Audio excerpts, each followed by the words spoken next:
എലപ്പുള്ളി ഹൈസ്കൂളിലെ പൂർവ്വ വിദ്യാർത്ഥികൾ സംഗമിച്ചു. നിറക്കൂട്ട് എന്ന പേരിലാണ് സംഗമം നടന്നത്.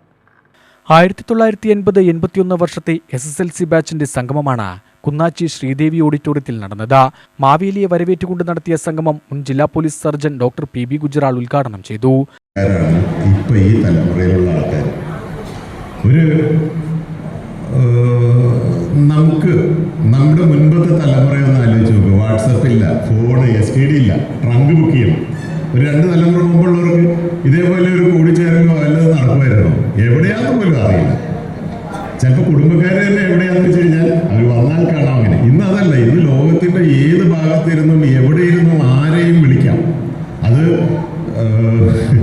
ഇന്നലെ എനിക്ക് രാത്രി 11:30 മണിക്ക് ഞാൻ തിരിച്ചു വരുമ്പോഴാണ് ഇവിടെ എൻ്റെ കോഴിക്കോട് മെഡിക്കോളിൽ എൻ്റെ കൂടെ പഠിച്ച ഒരു സുഹൃത്ത് ഇംഗ്ലണ്ടിൽ വർക്ക് ചെയ്യുന്നു. ക്രൊയേഷ്യയിൽ ഇപ്പോൾ എന്തോ കാര്യത്തിന് പോയിട്ട് അവിടെ നിന്ന് ഇവിടെ വീട്ടിലെ കാര്യത്തിന് വിളിച്ച് ചോദിച്ചപ്പോൾ അതിൻ്റെ ഒരു സംഗതി എങ്ങനെയാണെന്നുള്ളത് എംബാമിങ്ങുമായിട്ട് ബന്ധപ്പെട്ട ഒരു കാര്യം സംശയത്തിന് വിളിക്കുക. അപ്പോൾ ഞാൻ ആലോചിക്കുക, ഇപ്പോൾ ആ കാലം എത്ര മാറി.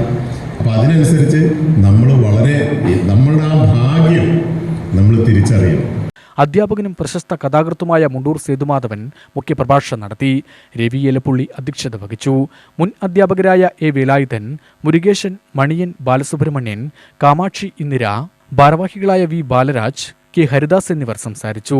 തുടർന്ന് വിവിധ കലാപരിപാടികൾ അരങ്ങേറി. ചടങ്ങിൽ അധ്യാപകരെ ആദരിച്ചു. UTV news, Palakkad.